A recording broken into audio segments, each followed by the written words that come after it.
नमस्कार, मी रेणू. तुम्हा सर्वांचं माझ्या यूट्यूब चॅनलमध्ये स्वागत आहे.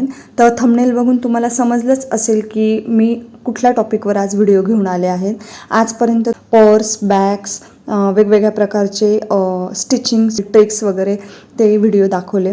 तर आज सगळ्यांसाठी मी अशा प्रकारचा व्लॉग घेऊन आलेले आहेत. इथे मी बराचसा स्टॉक मागवला आहे. बॅगांची बल्क ऑर्डर मिळाली होती. गणपतीचं चौरंग, आसन, तोरण वगैरेचं काम चालू आहे, त्यामध्येच मला बल्क ऑर्डर मिळाली. त्यानंतर असं कटिंग करून घेतलं आणि सर्व काही एकसारखं मी रचून घेतलं एकावर एक. जेव्हा आपल्याला जास्त 2 किंवा त्यापेक्षा जास्त बॅग स्टिच करायच्या असेल तेव्हा असं कटिंग करून घ्यायचं. आपलं एक मेजरमेंट तयार करायचं आणि कटिंग करून घ्यायचं. बघा इथे तुम्हाला दिसत असेल मी असं एकसारखं कटिंग करून घेतलेलं आहे. स्पॉन्ज, नॉनवन आणि मेन फॅब्रिक असं कटिंग करून घेतलं. म्हणजे या कामामध्ये मला बराच एक्सपिरियन्स आहे. 10 ते 15 वर्ष झाले मी आईच्या हाताखाली हे काम करते आहे. परंतु लहान बाळ असल्यामुळे सोशल मीडियावर नव्हते.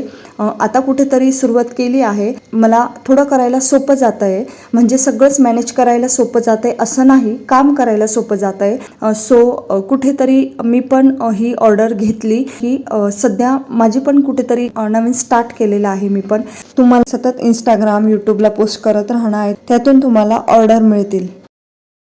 आता हे जे काय बघताय तुम्ही, हे सर्व खण फॅब्रिकमध्ये छोटे छोटे कपडे उरलेले आहेत. आता जर एखादी छोटी ऑर्डर आली तर ते यूज होतील, नाहीतर ते असेच पडून राहतील. स्मॉल बिझनेस ओनरचा हाच एक लॉस असतो का आपल्याला खूप मोठं सामान मागवावं लागतं आणि ते असं थोडं थोडं उरतं.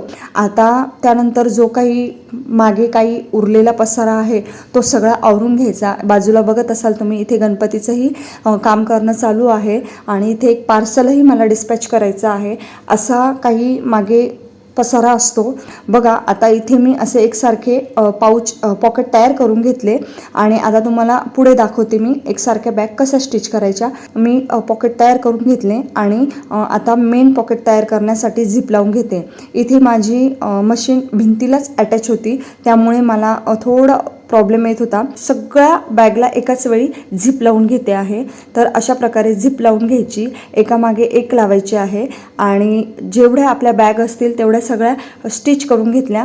सर्व एक झिप एका वेळेसच कट करून घेतली आणि एकदम खेटून कट करायची नाही आहे, थोडी थोडी बाकी ठेवायची. जेव्हा आपण रनर टाकतो तेव्हा पुढे मागे होतं, त्यामुळे थोडी अर्धा इंच थोडी जास्तीची ठेवायची आहे. आपल्याला कुठल्या कामात आवड आहे ते आपण जर केलं तर त्यामध्ये नक्कीच आपल्याला सक्सेस भेटू शकतो. हा माझा स्वतःचा पर्सनल एक्सपिरियन्स आहे.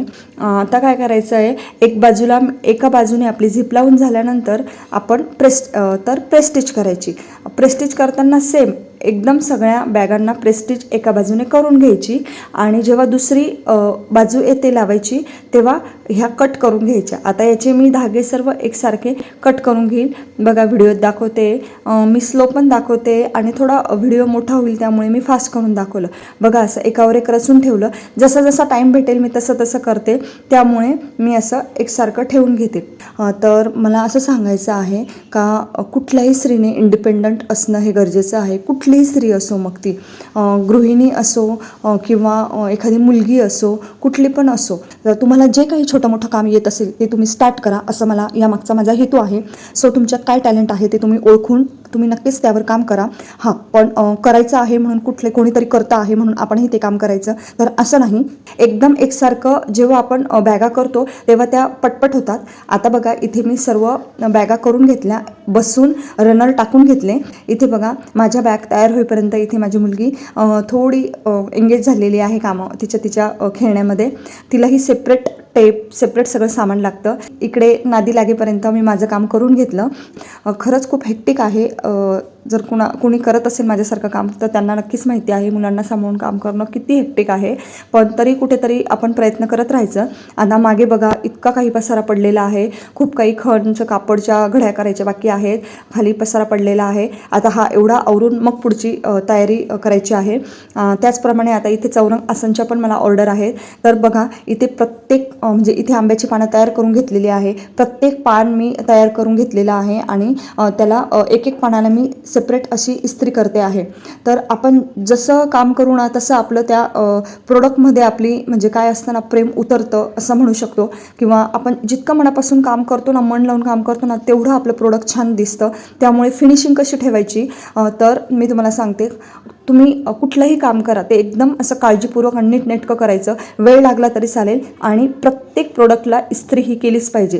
तुम्हाला जेव्हा आपण इस्त्री करतो ना तेव्हा ते काम करायलाही आपल्याला छान वाटतं आणि खूप सुंदर त्याचा लुक दिसतो. बघा मी प्रत्येक पानाला इथे इस्त्री करते आहे. असे मी खूप सारे पानं तयार करून घेतलेले आहे कारण मोठी ऑर्डर होती. एकसारखे पानं तयार करून घेतले. बघा सगळे पानं एकसारखे दिसत असतील तुम्हाला. तर आपल्या कामावरनं आपल्याला ओळखलं पाहिजे असं माझं म्हणणं आहे.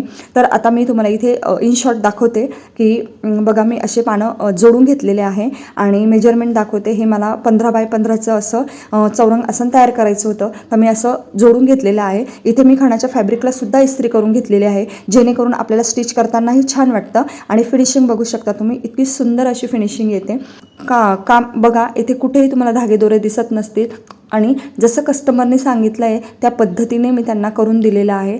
आधीचा जर तुम्ही व्हिडिओ बघितला असेल त्या चौरंग आसनला वेगळी लेस होती आणि इथे वेगळी आहे. जसं कस्टमर सांगेल तसं आपण त्यांच्या रिक्वायरमेंटनुसार करून द्यायचं म्हणजे जेणेकरून कस्टमरही नाराज होत नाही आणि त्यांनाही त्यांची काय जी डिमांड असेल ती पूर्ण होते. अशा पद्धतीने आपण कस्टमर मिळवायचं असतं. आता याला मला पॉम्पॉम लावायचे होते तोपर्यंत मी हे साईडला ठेवून दिलं. तेही इस्त्री केलेलं असल्यामुळे व्यवस्थित घडी घालून ठेवलं. आता पॉम्पॉम लावायला घेतले. बघा एक एक पॉम्पॉम आता व्यवस्थित लावायचे. बघा कोणी कोणी काय डायरेक्ट पानावर स्टिच करतं तर त्याची फिनिशिंग इतकी खास दिसत नाही. तर मी कशा पद्धतीने लावते आहे, प्रत्येक पॉम्पॉम सेपरेट ओवते, त्यात मणी टाकते आणि मग म्हणजे ते असं फूल लावल्यासारखं वाटेल. बघा मी तुम्हाला लावून दाखवते.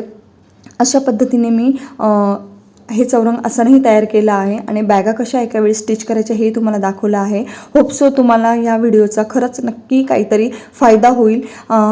मी नवीनच असा व्हिडिओ बनवला आहे. माझ्यासारख्या अनेक लेडीज आहेत त्या नवीन स्टार्ट करत आहेत, त्यांना काहीतरी माहिती मिळावी यासाठी मी हा व्हिडिओ केलेला आहे. काय वाटतं तुम्हाला नक्की नक्की तुम्ही कमेंटमध्ये सांगा तुम्हाला कसा वाटला व्हिडिओ आणि तुम्हाला नेक्स्ट व्हिडिओमध्ये काय बघायला आवडेल. तर असाच लोड चालू आहे, खूप सारा लोड आहे. तर तुम्ही जर माझ्यासारखे नवीन असाल तर तुम्हाला कसं कस्टमर मिळवायचं हे मी तुम्हाला सांगितलं आहे. आणि प्रत्येक लेडीजने इंडिपेंडंट असलं पाहिजे म्हणून कुठेतरी माझाही छोटासा प्रयत्न आहे. परंतु सर्वच मॅनेज करणं खूप इम्पॉसिबल आहे.